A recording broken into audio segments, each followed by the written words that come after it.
চারজনে দৌড়া দৌড়া এভাবে আসারছে আর বুকের ভিতরে ভর্তুতা করে করে পালাইয়া মানে হেয়ার সব পয়সা গুড়া কিকনিক সব শেষ করেছে এই রাস্তার ভিতরে আস্তে মানে এই রাস্তাটা পালাইয়া ওই দৌড়িয়ে গেছিল এদিকে তখন চোর করে দৌড়ান মারছে বাবু সাইফুল ইসলাম বাবু আর বাবুর ছেলে আমার ভিতরে মারি দিছে আমি আসি তো আমার ভিতরে এমনি আইতে কইতেছে আজ 28 দিন আমার ভিতরে মারি নিছে কেন একটা আসামি এখনো ধরা হয় না। কুমিল্লার বুড়িচংয়ের এরশাদ ডিগ্রি কলেজের একাদশ শ্রেণীর ছাত্র আলোচিত তুহিন হত্যা মামলার দীর্ঘ 1 মাস অতিবাহিত হয়ে গেছে, কিন্তু এখনো ধরাছোঁয়ার বাইরে রয়েছে এই মামলার অন্যতম প্রধান আসামি সাইফুল আলম বাবু ও তার সহযোগীরা। ওয়ালটন এখন দেশের সীমানা পেরিয়ে পৌঁছে গিয়েছে 50টিরও বেশি দেশে। ওয়ালটন, ঘরে ঘরে বিশ্বজুড়ে। কোনো এক অদৃশ্য শক্তির কাছে পরাজিত অসহায় এই পরিবারটি ছেলে হত্যার বিচার পেতে যাকেই পান তাকেই আঁকড়ে ধরে কাঁদেন মৃত তুহিনের মা বাবা ও নিকটাত্মীয়রা। আমি তোরা কিচ্ছু করতাম না। নিহত কলেজ ছাত্র তুহিনের মা ফেরদৌসী আক্তার স্থানীয় গোবিন্দপুর এলাকার প্রভাবশালী সাইফুল আলম বাবুকে প্রধান আসামি ও সাইফুল আলমের ছেলে নাফিজ, সহযোগী জহির আলিম সহ ৩-৪ জন অজ্ঞাতনামা ব্যক্তির নাম উল্লেখ করে বুড়িচং থানায় একটি মামলা দায়ের করেন।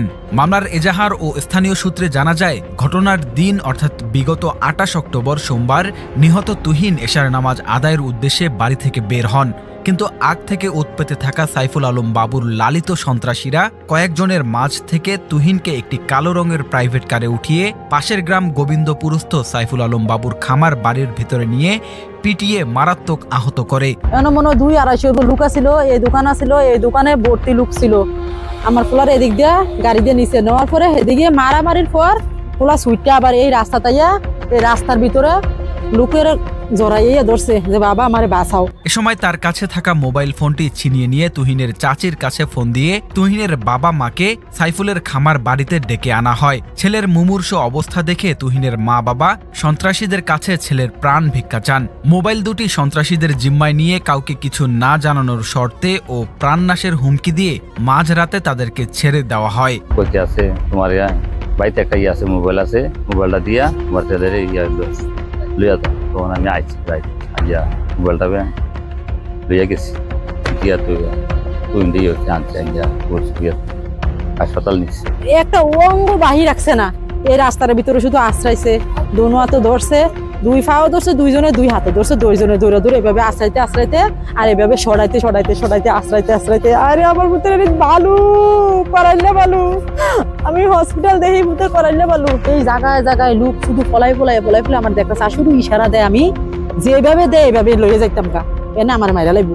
তখন আয়া দেখি গেট তালা, গেট বন্ধ, এটার ভিতরে তো হেরে মারছে। SS5 এর ভিতরে 3 ইঞ্চি রড ফুরানো ছিল জ্বালাই করা। এই রড দিয়া হাতড়ি বেঞ্জালাইছে, পাউডি বেঞ্জালাইছে, বাইন্দা ফালাইয়া যতক্ষণ ফাঁসছে পিটাইছে। এ সময় তুহিনের শারীরিক অবস্থার মারাত্মক অবনতি হওয়ায় প্রথমে তাকে বুড়িচং উপজেলা স্বাস্থ্য কমপ্লেক্সে নিয়ে গেলে সেখানে কর্তব্যরত চিকিৎসক তাকে কুমিল্লা মেডিকেল কলেজ হাসপাতালে রেফার করে। কুমিল্লা মেডিকেল কলেজ হাসপাতালে নেওয়ার পর তুহিনের অবস্থা আশঙ্কাজনক হওয়ায় কর্তব্যরত চিকিৎসক তাকে প্রয়োজনীয় চিকিৎসা দিয়ে ঢাকা মেডিকেল কলেজ হাসপাতালে নিয়ে যেতে বলেন। পরে ঢাকা মেডিকেল কলেজ থেকে উন্নত চিকিৎসার জন্য রাজধানীর আনোয়ার খান মডার্ন মেডিকেল কলেজ হাসপাতালে লাইফ সাপোর্টে থাকাকালীন গত 27 অক্টোবর জীবনযুদ্ধে হেরে গিয়ে মৃত্যুর কোলে ঢলে পড়েন তুহিন। ফেস দ্য পিপলের কাছে নিহতের মা ফেরদৌসী আক্তার ঘটনার লোমহর্ষক বর্ণনা দিতে গিয়ে বারবার আবেগতাড়িত হয়ে কান্নায় ভেঙে পড়েন। নিহত তুহিনের মায়ের কান্নায় ভারী হয়ে ওঠে চারপাশের পরিবেশ।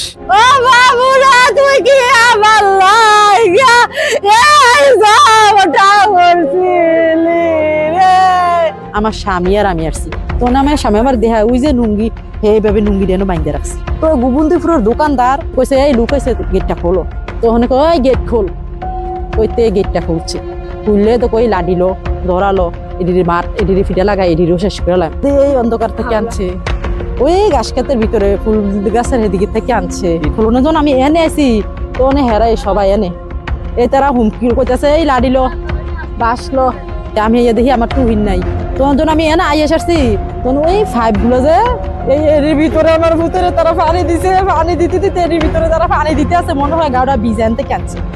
এনে এনে আমার ভিতরে আমাকে খালি পানি দিছে, এর তো পানি দিছে, এর ভিতরে পুরো আমার ভিতরে পানি দিছে, এর ভিতরে পুরো আমার ভিতরে পানি দিছে।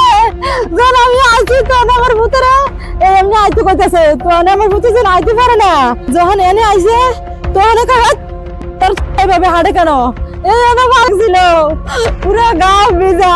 তখন আমার মতো যে এনে কাক দিছে, আমি ওই এনে দাঁড়াচ্ছি বয়ে কাছে আইনা, আর তারা সব এনে বইয়ের ভিতরে এই লোক তখন আইনে দৌড় দিয়ে এনে একটা চেয়ার দিছে, আমার 3টা চেয়ার দিছে গো।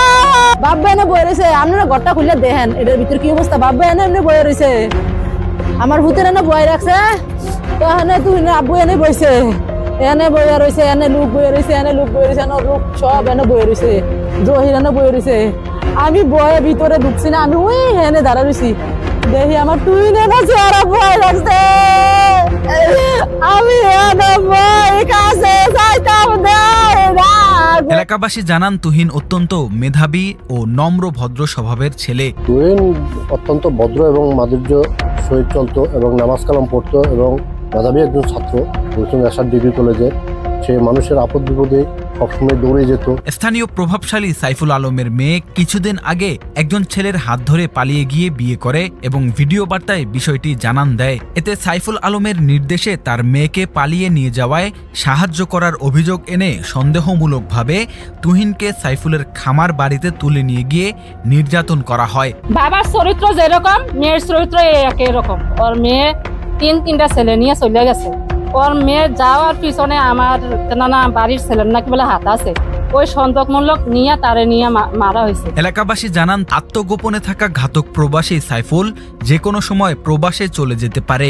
আমরা প্রশাসনের কাছ থেকে নিশ্চয়তা পেতে চাই যেন কোনোভাবেই হত্যাকারী ও তার সহযোগীরা দেশের বাইরে পালিয়ে যেতে না পারে। কুমিল্লা মেডিকেলে না ঢাকা আইসিইউতে আছে, তখন আমরা মামলা করতাম যাই, মামলা করতাম যাওয়ানে মামলাই নিতে চাইছে না পুলিশে। আমরা থানার গেছি, ইউনিও গেছি, জেলা প্রশাসকের কাছে গেছি, পুলিশ সুপারের কাছে গেছি, সবাই আমরা আশ্বাস দেয়, কিন্তু প্র্যাকটিক্যালি আমরা কিছু দেখতে পারতেছি। মূল আসামি যে সাইফুল ইসলাম বাবু, হ্যাঁ, ও খুব পয়সা ওলা লোক, প্রতি বছর থানাতে গরু দিত, এই কাশি দিত। বিভিন্ন লোকে তো কইতেছে বাবু বর্তমান যে পরিস্থিতি আছে আরো ডাবল পাওয়ারফুল হইয়া এলাকা আবার ঘুরাইব। এখন তো হুমকি দিতে আছে যে আমরা যে মামলা নিয়েছি মামলা উঠে নেওয়ার জন্য, এবং পরবর্তীতে আইলে তুহিনের যে আমরা লাশ পাইছি, হ্যাঁ, আমরা মারলে লাশ উঠেও পাইব। এদিকে গত 27 অক্টোবর কলেজ ছাত্র তুহিনের মৃত্যুর পর আত্মগোপনে চলে যান এলাকার ত্রাস স্থানীয় প্রভাবশালী সাইফুল আলম বাবু ও তার সহযোগীরা। তবে আত্মগোপনে থেকেও তিনি সরিয়ে নিচ্ছেন তার বিশাল খামার বাড়ির মুরগিসহ অন্যান্য ব্যবসায়িক সামগ্রী। এলাকার লোকজনের দাবি এসব সামগ্রী রক্ষণাবেক্ষণ ও সরিয়ে নিতে সহযোগিতা করছেন সাইফুল আলমের বোন পারভিন আক্তার। সাইফুল আলমের বোন জানায় এই হত্যাকাণ্ডের বিষয়ে তিনি কিছুই জানেন না। প্রশাসনের অনুমতিতে তিনি এই খামার বাড়িসহ ব্যবসায়িক প্রতিষ্ঠান ও সাইফুল আলমের সম্পদের দেখাশোনা করছেন। তার সঙ্গে যোগাযোগ নেই সাইফুল আলম সহ তার সহযোগীদের। এর নেপথ্যে প্রশ্ন ওঠে প্রশাসন কিভাবে অপরাধীদের জৌলুস টিকিয়ে রাখতে অনুমতি দেয় তার ওই বোনকে। আবার যোগাযোগ না থাকলে তিনি কিভাবে বা ব্যয় বিক্রি করছেন একজন খুনির ব্যবসায়িক মালামাল। তিনি আরো বলেন, এলাকার অন্যান্য লোকজনের কাছে শুনেছেন তার ভাই সাইফুল আলম বাবু এই হত্যাকাণ্ডের সঙ্গে জড়িত। তথ্য প্রমাণে যদি তার ভাই এই হত্যাকাণ্ডের সঙ্গে জড়িত থাকেন তবে যেন অপরাধীদের সর্বোচ্চ শাস্তির ব্যবস্থা করা হয়। সাইফুল প্রভাবশালী হওয়ায় প্রথমে ভয়ে কেউ মুখ খোলেনি। তখন সাইফুল আলম বিভিন্ন জায়গায় তার হুঙ্কার ছোড়েন। তুহিনের মৃত্যুর পর এলাকাবাসী ও ছাত্র সমাজ ক্ষোভে ফুঁসে ওঠেন।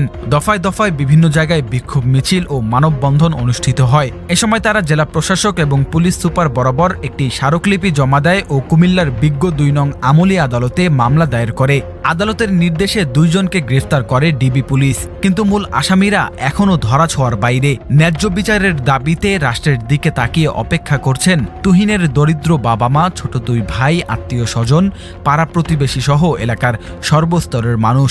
আদৌ কি তুহিন হত্যার সুষ্ঠু বিচার হবে, নাকি খুনি সাইফুলের প্রভাব ও অবৈধ কালো টাকার থাবায় এক বুক হতাশা নিয়ে অন্ধকারে মিলিয়ে যাবে দিনমজুর পরিবারের অপেক্ষা। তারা যদি অতি দ্রুতভাবে গ্রেফতার করা হয় চাই তাকে যারা হত্যা করছে তারা যেন উপযুক্ত একটা শাস্তি পায়, তার আত্মা যেন শান্তি পায়। আমরা সর্বোচ্চ ছাড় দিয়ে রাখছি, দেখতেছি তারা কি করতেছে।